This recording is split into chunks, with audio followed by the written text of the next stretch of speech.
Hello friends, इस video lecture में आप सभी का बहुत बहुत स्वागत है। तो आज हम लेकर आए हैं आप सबके लिए बहुत ही महत्वपूर्ण वीडियो रीजनल जियोग्राफी के चैप्टर 10 को सूचक आर्थिक, सामाजिक एवं पर्यावरणीय। तो विकास सूचक, इसमें हम पढ़ेंगे बहुत ही महत्वपूर्ण टॉपिक्स।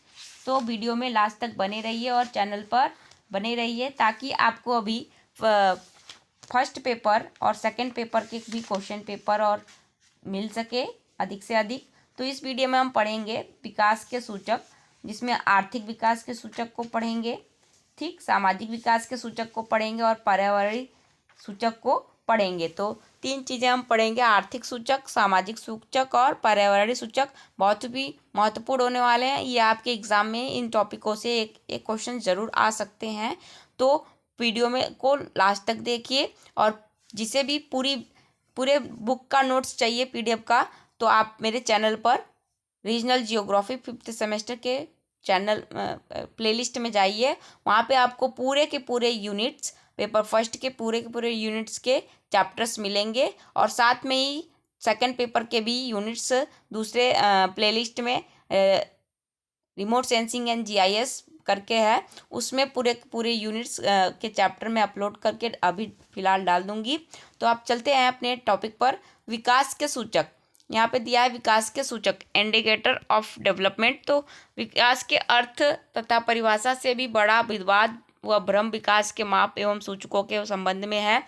अगर यह कहे कि विकास माप अथवा सूचकों के विवाद में से ही विकास के अर्थ तथा परिभाषा के विवाद का उद्भव हुआ है तो असत्य नहीं होगा। सवाल यह है कि क्या विकास का संख्यात्मक रूप से मापन किया जा सकता है।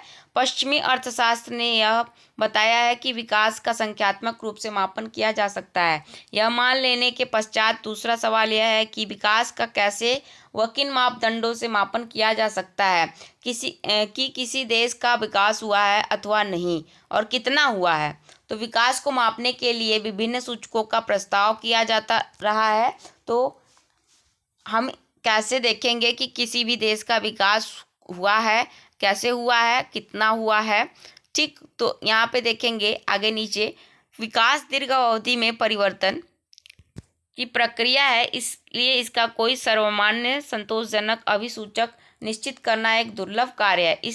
इस तरह के कई मापदंड हो सकते हैं जिससे यह ज्ञात किया जा सकता है कि विकास हुआ है या नहीं, अथवा अर्थतंत्र की गति किस गति से विकास कर रहा है, ऐसा कोई स्पष्ट अभिसूचक नहीं है जिससे यह सुनिश्चित किया जा सके कि यही विकास किसी समाज के विकास के साथ परिवर्तन, अभिवृद्धि व उन्नति से विचार जुड़े होते हैं। परंतु यह कहना मुश्किल है कि किस तरह का परिवर्तन विकास का सबसे उत्तम सूचक है, इसलिए विकास का कोई मापदंड प्रकट नहीं किया जा सकता है। इसी कारण विकास का मापन करने के लिए विभिन्न प्रकार के संकेतकों की सहायता ली जाती है। विकास के इन सूचकों व इनकी सीमाओं को जानना भी उपयोगी रहेगा। इस प्रकार यह कुछ प्रमुख सूचकों की जानकारी दे रहे हैं। विकास के सूचकों को हम मुख्य रूप से 3 भागों में विभाजित करते हैं। पहला आर्थिक सूचक, दूसरा सामाजिक, तीसरा पर्यावरणीय सूचक।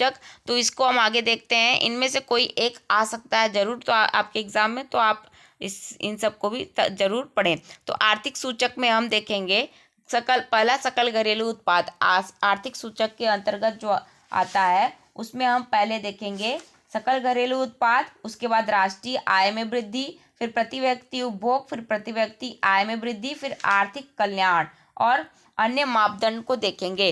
तो यहाँ हम पहले नंबर पे सकल घरेलू उत्पाद देखते हैं। तो क्विजनेट्स, मेयर एवं बॉल्डविन मिड जैसे अर्थशास्त्रियों ने सकल घरेलू उत्पाद को ही विकास का सबसे उत्तम सूचक बताया है। उनके अनुसार वास्तविक जीडीपी में वृद्धि दर के आधार पर हम विकास की दर का मापन कर सकते हैं। कुछ हद तक जीडीपी विकास का उपयोग मापदंड होते हुए भी इसको समुचित मापदंड नहीं कहा जा सकता है। इसकी प्रमुख कमियां निम्न प्रकार है। यदि किसी देश में जीडीपी में वृद्धि की तुलना में जनसंख्या में अधिक तीव्र दर से वृद्धि हो जाए तो प्रति व्यक्ति जीडीपी एवं वस्तुओं व सेवाओं की उपलब्धि पहले की तुलना में घट जाएगी। इस तरह की स्थिति होने पर भी अगर हम यह घोषित करें कि उस देश का विकास हुआ है तो यह हास्यास्पद होगा। यह संभव है कि जीडीपी में वृद्धि केवल अमीरों की आय में वृद्धि के कारण ही हो। अतः जीडीपी से आय वितरण के संदर्भ में कोई जानकारी प्राप्त नहीं हो पाती। अगर जीडीपी की वृद्धि मात्र युद्ध सामग्री के उत्पादन में वृद्धि के कारण हुई तो भी इस स्थिति को विकास नहीं कह सकते। दूसरा है राष्ट्रीय आय में वृद्धि, इंक्रीज इन नेशनल इनकम। कुछ विद्वानों का कहना है कि राष्ट्रीय आय का विकास अभिसूचक है। साइमन कुजनेट्स जैसे अर्थशास्त्री विकास को मापने के लिए राष्ट्रीय आय का उपयोग करने के पक्ष में है। इस उद्देश्य के लिए शुद्ध राष्ट्रीय आय NNP, net national product and सकल राष्ट्रीय उत्पाद ग्रॉस नेशनल प्रोडक्ट की तुलना में अधिक अच्छा अभिसूचक है। इसमें हमें किसी राष्ट्र की उन्नति के संबंध में कुछ अधिक उचित जानकारी मिलती है। शुद्ध राष्ट्रीय उत्पाद सिर्फ अंतिम उपभोक्ता वस्तुओं व सेवाओं को शामिल किया जाता है। वह देश जिसकी वास्तविक राष्ट्रीय आय दीर्घकाल में बढ़ती है और विकास कर रहा होता है। अतः स्पष्ट है कि विकास के दृष्टिकोण से यह आवश्यक है कि शुद्ध राष्ट्रीय वृद्धि होनी चाहिए। तीसरा है प्रति व्यक्ति उपभोग। प्रति व्यक्ति उपभोग में क्या दे रहा है कि कुछ विद्वानों का मत है कि विकास का अंतिम लक्ष्य लोगों के रहन सहन के स्तर को बढ़ाना होता है तथा रहन सहन का स्तर उपभोग के लिए उपलब्ध वस्तुओं एवं सेवाओं की मात्रा पर निर्भर करता है। इस प्रकार प्रति व्यक्ति उपभोग का स्तर विकास का सबसे उत्तम मापदंड है। लेकिन इस माप की भी अपनी एक समस्या है। प्रत्येक देश को भविष्य में अधिक उत्पादन करने के लिए पूंजी संचय व बचत की आवश्यकता होती है। अतएव इसके लिए उपभोग में कमी करनी होती है। अगर कोई राष्ट्र अपने उपभोग में कमी करके बचत व पूंजी निर्माण में बढ़ोतरी कर रहा होगा तो प्रति व्यक्ति उपभोग स्तर को विकास का मापदंड मान लेने पर उस देश का आर्थिक विकास माना जाएगा। यदि दूसरी तरफ एक राष्ट्र वर्तमान समय में अपनी उपभोग स्तर में तो काफ़ी वृद्धि कर लेता है लेकिन बचत तथा पूंजी निर्माण कम हो जाता है तो इससे भविष्य में उसके कुल उत्पादन में कमी आने की संभावना रहती है, किंतु प्रति व्यक्ति उपभोग स्तर के मापदंड के अनुसार उस राष्ट्र का आर्थिक विकास हुआ है यह कहा जा सकता है। आगे देखते हैं। चौथा प्रति व्यक्ति आय में वृद्धि, फिर पांचवा है आर्थिक कल्याण, फिर उसके बाद छठा है अन्य मापदंड। अन्य मापदंड में जैसे देखेंगे उपयुक्त मापदंडों को अतिरिक्त कुछ विद्वानों ने विकास के और भी कई मापदंडों का सुझाव दिया, जैसे कुल जनसंख्या में निर्धन वर्ग का प्रतिशत कम होना आर्थिक विकास का एक अच्छा मापदंड हो सकता है। कोलिन क्लार्क जैसे विद्वान अर्थव्यवस्था में व्यावसायिक संरचना के स्वरूप में आए परिवर्तन को विकास का मापदंड कहते हैं। अब दूसरा देखते हैं सामाजिक सूचक। तो सामाजिक सूचक के अंतर्गत पहला हम देखेंगे यहाँ पे कि क्या दिया है। सामाजिक सूचक को मनुष्य की मूलभूत आवश्यकताओं के रूप में जाना जाता है। सामाजिक सूचक में जीवन प्रत्याशा, कैलोरी पान, शिशु मृत्यु दर, विद्यालय में प्राथमिक कक्षाओं में प्रवेश संख्या, आवास, पोषण, स्वास्थ्य एवं अन्य वे समस्त वस्तुएं जो मनुष्य की आधारभूत आवश्यकताओं में संबंध रखती हैं को शामिल किया जाता है। किसमें? सामाजिक सूचक में किया जाता है। ठीक, तो इन सभी का सम्मिलित नाम विकास के लिए मूलभूत आवश्यकताएं दृष्टिकोण है। इस दृष्टिकोण को सबसे पहले विश्व बैंक द्वारा कम विकसित राष्ट्रों के माध्यम से गठित मिशन द्वारा दिया गया था और 1970 से यह अधिक अत्यंत प्रसिद्ध हो गया और 1976 में अंतर्राष्ट्रीय श्रम संगठन ने इस दृष्टिकोण को और अधिक प्रसिद्धि दी।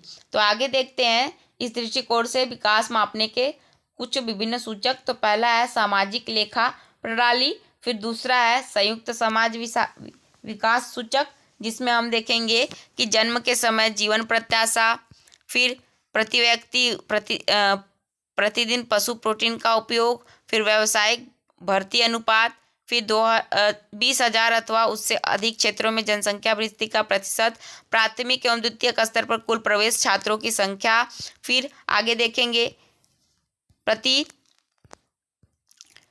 1,000 जनसंख्या पर समाचार पत्र, बिजली गैस एवं जल से युक्त आर्थिक रूप से सक्रिय जनसंख्या का प्रतिशत, प्रति कमरा औसत व्यक्तियों की संख्या, कृषि में वयस्क पुरुष श्रमिकों का प्रतिशत और प्रति पुरुष कृषि श्रमिक एवं कृषि उत्पादन। आगे फिर है ग्रामा है प्रति व्यक्ति किग्रा स्टील उपभोग, फिर प्रति व्यक्ति किलोवाट विद्युत उपभोग, फिर है आर्थिक दृष्टि से सक्रिय कुल जनसंख्या में वेतन, तथा मजदूरी एवं काम करने वालों का प्रतिशत, फिर 14वां है प्रति व्यक्ति विदेशी व्यापार, फिर 15वां है विनिर्माण कार्यों से प्राप्त सकल घरेलू उत्पाद, और 16वां है प्रति व्यक्ति ऊर्जा उपभोग।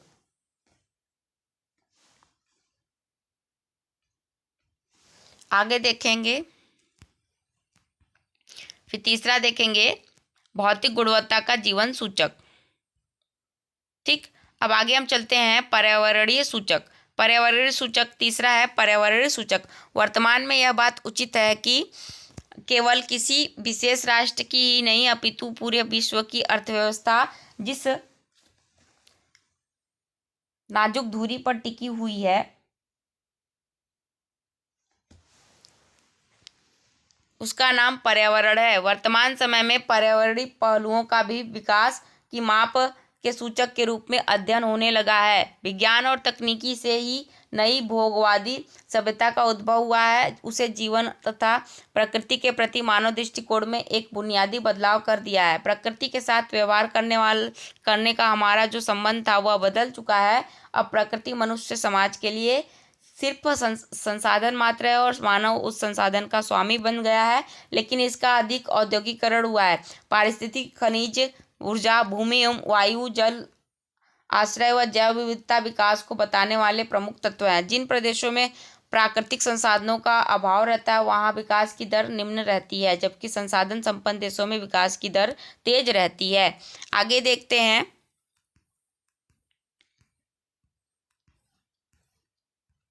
तो यह थे पर्यावरणीय घटक। अब आगे हम आएंगे एक्स्ट्रा क्वेश्चंस। तो इस तरीके से क्वेश्चंस जो है आपके एग्जाम में पूछ सकते हैं कि पर्यावरण सूचक पर संक्षिप्त लेख लिखिए, विकास सूचक से आप क्या समझते हैं बताइए, फिर विकास के सामाजिक एवं पर्यावरणीय सूचक का वर्णन कीजिए। फिर इसी के हम नेक्स्ट वीडियो में लेकर आएंगे चैप्टर नंबर 11, बहुत ही इंपॉर्टेंट है, भारत में प्रादेशिक नियोजन, अवधारणा एवं आवश्यकता। यह बहुत ही इंपॉर्टेंट है क्योंकि एक नियोजन जरूर पूछेगा भारत का, और उसके बाद भारत में नेक्स्ट वीडियो लास्ट चैप्टर है वह भारत में बहुस्तरीय नियोजन, multi level planning in India, इसको भी देखेंगे। तो मेरे चैनल पर बने रहिए। ठीक है, थैंक्स फॉर वॉचिंग वीडियो, मिलते हैं नेक्स्ट वीडियो में।